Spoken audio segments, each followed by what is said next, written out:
As communication professionals, we spend a lot of time focused on brand strategy, messaging, and positioning.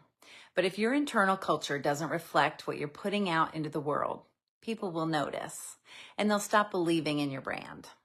Take, for example, McDonald's. A Twitter campaign meant to promote engagement about positive McDonald's moments ended in a PR disaster when employees started posting their gripes on social media. Today, I want to give you 3 reasons why authenticity matters more than ever and how we as IMC leaders can help bring internal culture and brand identity into alignment.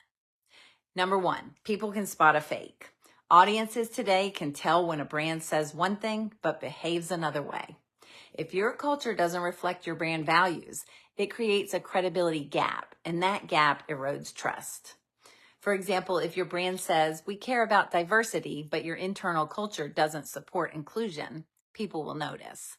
And they'll chatter about it online, in reviews, in conversations. Reason number 2, organizational culture brings the brand to life. Your brand identity is the blueprint. It guides how your organization communicates with the world.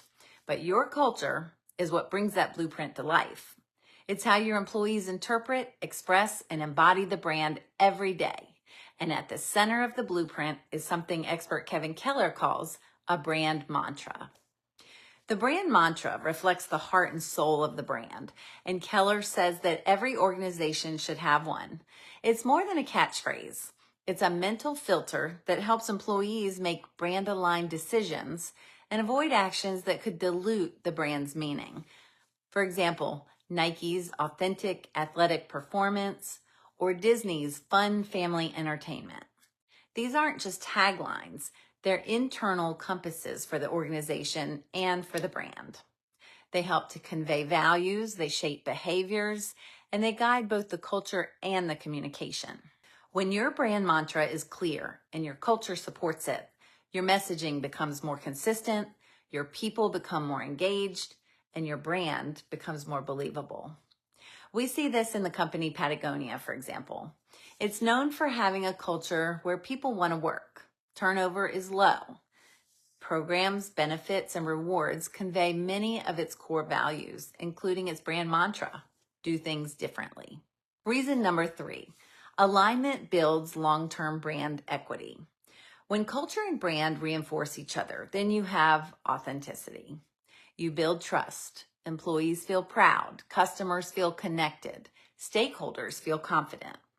That's how you build a brand that lasts, not just one that trends. If you only remember one thing today, make it this. Authenticity isn't a campaign. It's a commitment that can only be achieved when organizational culture and your brand identity are in alignment. So how do you get there? Here are 3 things you can do right now.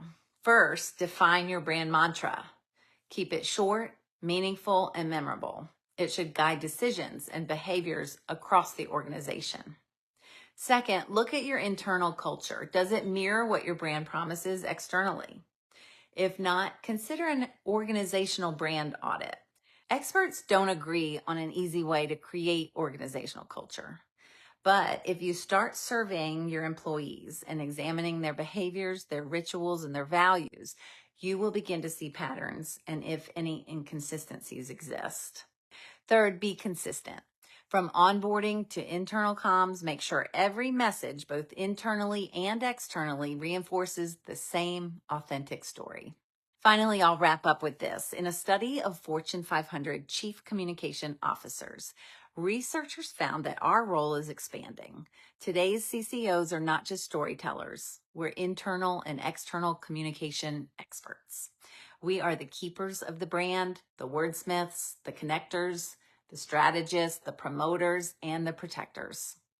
That means we have a powerful stake in shaping both culture and brand identity and making sure they are aligned.